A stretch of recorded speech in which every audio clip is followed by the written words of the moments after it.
The world that I live in is figuring out a way how to make an overall master plan for the building automation and control systems such that the owner can get value out of each system and then integrating those systems into a common platform. I love the concept of this single seat front end. Most of the clients I work with are frustrated with having 10 or 15 different user interfaces for all the different siloed systems. So specifically about the use cases, I've already heard the three that I was going to talk about, but I want to maybe expand on them a little bit. So the first one is all building systems have some sort of sensor information that could be useful.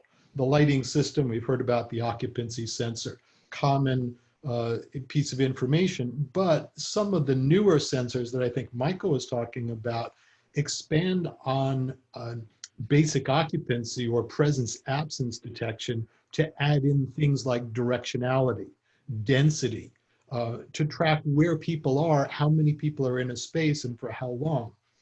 And that also can be combined with things like air quality. Simple thing like CO2 level in the same sensor can not only provide a mechanism to control the HVAC, but maybe if the occupancy level is getting too high, there could be some sort of warning, or also providing that information to a security system.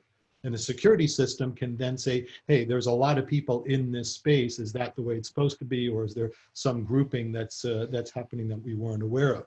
So these new multi-sensors and new capability are a great opportunity. The second one, it's been mentioned many times, is the demand response.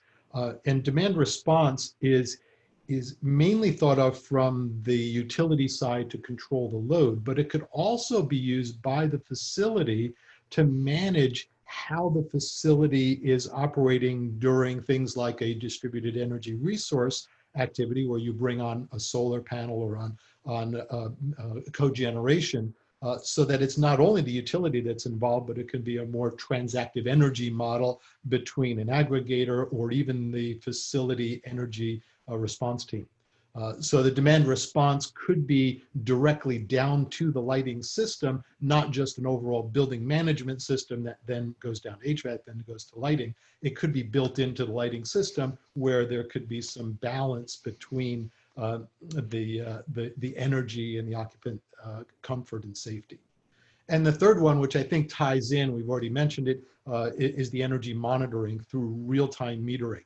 Now, we've talked about that from the standpoint of being able to capture data to report back over time. But I think there's also an advantage to looking at the energy monitoring from a real-time basis for things like out of range or maintenance alerts, where equipment or a piece of equipment has failed and is either using energy when it shouldn't, and that happens a lot on HVAC equipment, but it could also happen in other systems as well. So those are three things that we've mentioned, but there are some advanced capabilities there that could lead to both the consumption side and the energy side and the occupant comfort side. So I'll leave it at that.